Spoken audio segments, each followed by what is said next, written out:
Samido agithiaga na mbere na tour yake kuria Germany ni arekereria ndumiriri nenda-ini ciake cia ukinyaniria ndumiriri onekana kumierekeria kuri Edday na ndumiriri ino ni yake ya mbere in public kuma riria Edday akorirwo akiaria na kuuga ati ni atigana na Samido kaimana na mutigira whoever need him most. Kuringana na arumiriri a Samido akwandikagira Edday ndumiriri yo makiria ke address a long post Edday andikire akiuga ni atigana kaimana na Samido.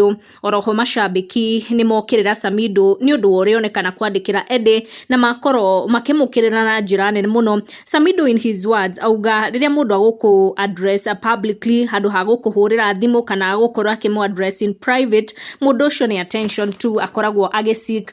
If they can't address you privately, then understand their public criticism is for attention. Don't take it personal. #babanimo. Samido gwikira hashtag yo ya babanimo niho hatuma followers ake mekwire ati ni Edday ndiritwa kwaragiria kana kugeragia ku address, makiuga if the disrespect was public, everything stays in public. Na hau niho mashabiki makoro makiingirira Samido makiuga atiga kwira andu ati mamu address in private, kuona disrespect yake koretwo iri public, koguo nake agirirwo gukorwa akidirwo nake in public.